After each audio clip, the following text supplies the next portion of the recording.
Tom and ஜெர்ரிக்கு அப்புறமா ஃபேமஸான comedy பேர் அப்படின்னா அது கண்டிப்பா கவுண்டமணி செந்தில தான் சொல்லியாகணும். இவங்களோட காமெடி காம்போல வந்த எல்லா காட்சிகளையும் இன்னைக்கு வரை பார்த்தாலும் சலிப்பே இல்லாம நம்ம சிரிக்கலாம். செந்தில மட்டும் தட்டி அவரை அடிச்சு உதைச்சு தான் கவுண்டமணிக்கு காமெடி பண்ண வரும் அப்படின்னு அப்பப்போ நிறைய பேர் சலசலப்பு செய்வாங்க.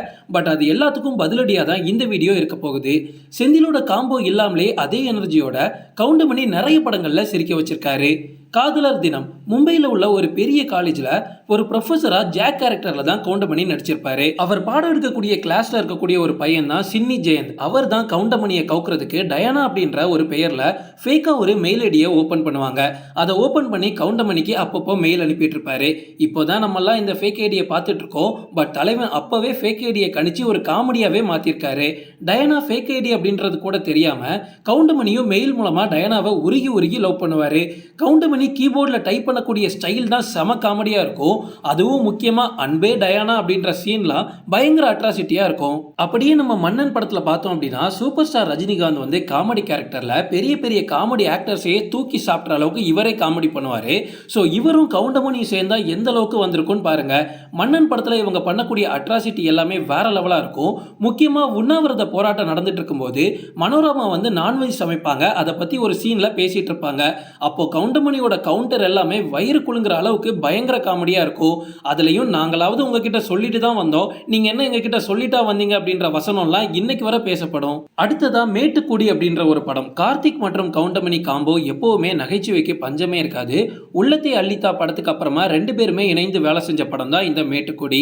இந்த படத்துல ஹீரோயின் ரம்பாவோட தாய் மாமாவா கவுண்டமணி நடிச்சிருப்பாரு.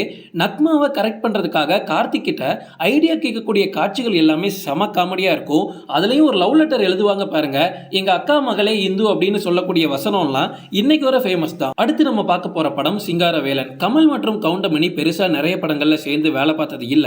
பட் ஆனா இவங்க ரெண்டு பேரும் சேர்ந்து நடிச்ச இந்த சிங்காரவேலன் படத்தை பார்க்கும்போது சே என்னப்பா இப்படி ஒரு காம்போ மிஸ் ஆயிடுச்சே, இன்னும் நிறைய படத்துல நடிச்சிருக்கலாமே அப்படின்னு நம்மள யோசிக்க வைக்கும்.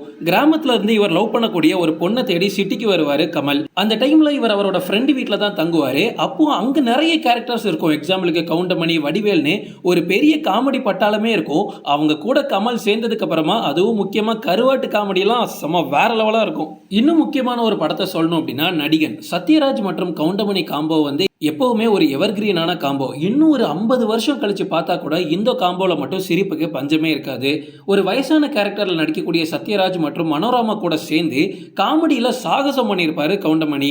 அதுலயும் மனோரமாவை பேபிமான்னு கூப்பிட்டுட்டு பின்னாடியே போவாரு. அந்த சீன்லாம் இன்னைக்கும் நான் அடிக்கடி போட்டு போட்டு சிரிப்பேன். கவுண்டமணி கிட்டத்தட்ட 320 படங்களுக்கு மேலே நடிச்சிருக்காரு. இது எல்லாமே காமெடி கேரக்டர் தானான்னு கேட்டால் கண்டிப்பாக கிடையாது. நிறைய எமோஷனலான கேரக்டர், நிறைய வில்லனிசம் கேரக்டர்லாம் இவர் நடிச்சிருக்காரு. கிழக்கே போகும் ரயில்னு ஒரு படம் இருக்குது. ராதிகா மற்றும் சுதாகர் நடிப்பில் பட்டி தொட்டி எங்கும் பட்டையை கிளப்பிய படம் தான் இந்த படம். இந்த படம் ரிலீஸ் ஆன போதெல்லாம் கல்யாண வீடு அப்படின்னாலே பூவரசம்பு பூத்தாச்சி பாட்டு தான் மைக்கை கிழிக்கிற அளவுக்கு கேட்கும். அந்த அளவுக்கு இந்த படமும் பாட்டும் பயங்கர ஃபேமஸ் ஆச்சு. இந்த படத்தில் கவுண்டமணி ராதிகாவோட அக்காவோட புருஷனா நடிச்சிருப்பாரு. பட் பொண்டாட்டி வீட்டில் இல்லாத டைம்லாம் ராதிகா கிட்ட ரொம்ப தப்பா நடந்துக்க முயற்சி பண்ணுவாரு கவுண்டமணி. அதுக்கு ராதிகா ஒத்துக்கவே மாட்டாங்க. அப்ப அவங்களோட வாழ்க்கையை போய் அழிக்க நினைக்கிறது தான் இதுல கவுண்டமணியோட கேரக்டர். பாருங்களேன், கவுண்டமணியாவை அப்படியே வில்லனா பார்க்க எப்படி இருந்திருக்கும். இப்படிதான் கவுண்டமணிக்கு செந்தில் தேவை, அவங்க தேவை, இவங்க தேவைலாம் இல்ல. அவர் தனியா நின்று ஸ்கோர் பண்ணிட்டு போயிடுவாரு. அதனாலதான் இன்னைக்கு வர ஒரு காமெடி அரக்கனா எப்பவுமே கவுண்டமணியை சொல்லிட்டு இருக்கோம். இந்த மாதிரி சுவாரஸ்யமான சில விஷயங்கள் தெரிஞ்சுக்க தொடர்ந்து எங்களை ஃபாலோ பண்ணுங்க.